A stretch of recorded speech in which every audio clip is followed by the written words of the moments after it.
বিয়ের 2 বছর পর থেকে আমি একটা বিষয় খুব করে লক্ষ্য করতাম। আমার বোন তানিয়া যখন আমার বাসায় আসতো, আমার হাজব্যান্ড তখন আমার সাথে ঘুমোতে চাইতো না। আমার সাথে না ঘুমোনোর কারণটা আমি বুঝতাম না। তানিয়াকে যখন বলতাম তুই একা ভয় পেতে পারিস, আমার সাথে ঘুমাবি তুই, তখন সে আমার সাথে ঘুমোতে চাইতো না। তানিয়া বলতো ওর পাশে কেউ থাকলে নাকি ওর ঘুম আসে না, তাই আমার সাথে ঘুমোতো না। তানিয়া আসলেই তাকে নিয়ে আমার হাজব্যান্ড বাইরে ঘুরতে যেত, অথচ আমাকে নিয়ে কখনো নিজের ইচ্ছাতে ঘুরতে যেত না। আমি বলার পরেও দেখা যেত না করে বসে আছে। এই বিষয়গুলো আমাকে ইয়াদিন খুব ভাবাচ্ছে। আজকে তানিয়া এসেছে, তার আসার খবর পেয়ে আমার হাজব্যান্ড আসান অফিস থেকে অনেক আগে চলে এসেছে, অথচ কখনো তাকে রাত 8টার আগে আমি বাড়ি ফিরতে দেখিনি। রাতে ডিনারের সময় যখন বললাম আমি কিন্তু একা ঘুমোতে পারবো না, আমার একা ঘুমোতে ভয় লাগে, তুমি না হয় তানিয়া যে কোনো একজন আমার সাথে ঘুমাতে হবে, তখন তানিয়ার মুখটা আর আমার হাজব্যান্ডের মুখটা কেমন যেন কালো হয়ে গেল।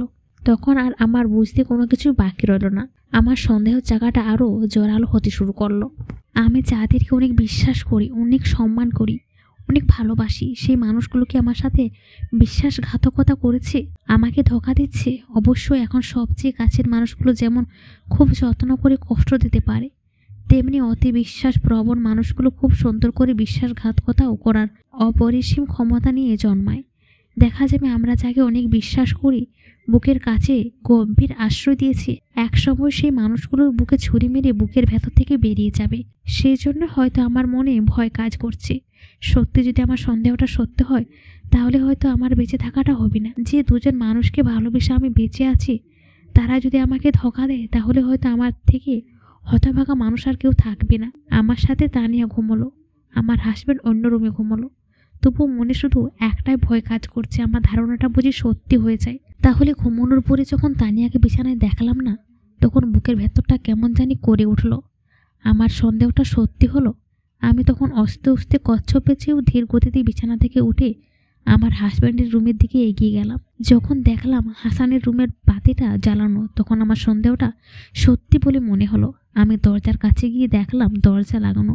ঠিক তখনই তানিয়া আমার গায়ে হাত রাখলো। আমি কিছুটা কেঁপে উঠি। বুঝতে পারলাম তানিয়া বাথরুমে গিয়েছিল। আমি শুধু শুধু তাকে নিয়ে খারাপ চিন্তা করছি। হাসানও হয়তো ভুল করে বাতিটা নেমাতে ভুলে গিয়েছে। আমি আর তানিয়া সেদিনের মতো ঘুমিয়ে পড়ি। পরের দিন সকালে তানিয়া আর হাসান বাসা থেকে একসাথে বের হয়। হাসান তার অফিসে চলে যায় আর তানিয়া তার একটা বান্ধবীর বাসা যাবে বলে বাসা থেকে বের হয়। আমি মনে করতে পারলাম না এখানে তানিয়ার কোনো বান্ধবীর বাসা, যদিও আমি তার প্রায় সব বান্ধবীকে চিনি, কিন্তু এখানে কার বাসা সেটা আমি জানি না।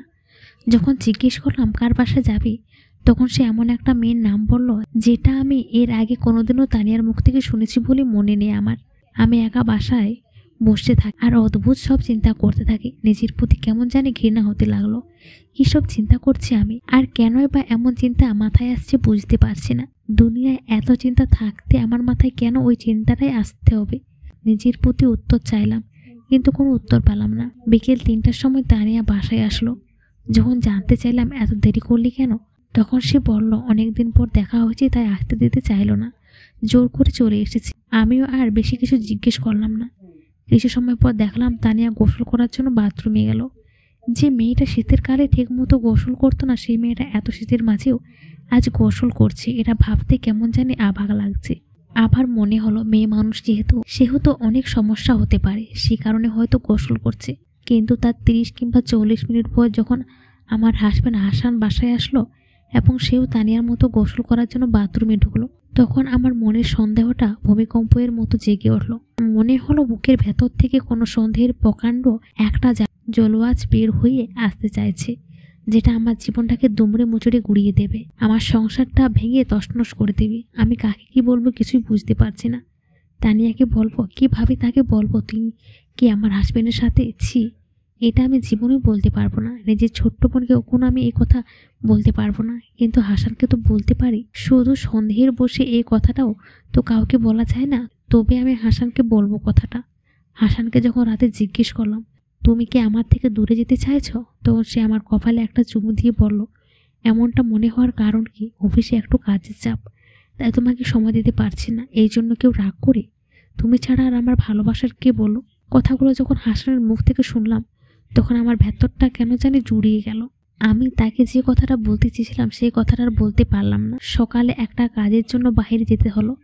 যাওয়ার আগে যখন তানিয়াকে বললাম তুই আমার সাথে চল, একা একা বাসায় কি করবি, আমার সাথে আমার আসতে দেরি হবে, বিকেলের আগে আসতে পারবো না, হাসানো তো সন্ধ্যার আগে আসবে না। তখন তানিয়া বলল তার নাকি প্রচণ্ড মাথা ব্যথা, তাই সে আমার সাথে যেতে পারবে না। আমিও তাকে আর জোর করলাম না। আমার বিকেলে আসার কথা থাকলেও আমি দুপুরের কিছুটা আগে চলে আসি। বাসায় এসে দেখি মেন গেট খোলা, অথচ আমার স্পষ্ট মনে আছে আমি গেটটা লাগিয়ে বাইরে গিয়েছিলাম। বাসায় ঢুকে যে জিনিসটা দেখালাম সেটা দেখে খুব একটা অবাক হলাম না, তবে নিজের অজান্তে চোখ বেয়ে জল গড়িয়ে পড়লো। আপন বোন তানিয়া আর আমার হাজব্যান্ড এক কাঁথার নিচে অন্তরঙ্গ হয়ে শুয়ে আছে। আমার সন্দেহটা সত্যি হলো। আমাকে দেখে তারা নিজেদের কাপড় ঠিক করে আলাদা হয়ে কিছুটা দূরে সরে গেল। আমি তাদেরকে না দেখানোর ভান করে সোজা ওয়াশরুমে চলে গেল। কান্নাটা থামছে, অনাবরত চোখের পানি ঝরে চলছে। আমার সংসারটা আমার বোনের হাতে এভাবে নষ্ট হয়ে যাবে কখনো ভাবিনি। তানিয়া কিভাবে পারলো এই কাজটা করতে? ওর কি আমার কথা মনে ছিল না? হাসান তো জানতো আমি তাকে কতটা ভালোবাসি, নিজের থেকেও বেশি ভালোবাসি, তারপরও সে এমনটা কিভাবে করতে পারলো? কাউকে বিশ্বাস করতে নেই, বিশ্বাসী মানুষ করে খুব যত্ন করে ধোঁকা দেয়, যেটার প্রমাণ আজ আমার সামনে উপস্থিত।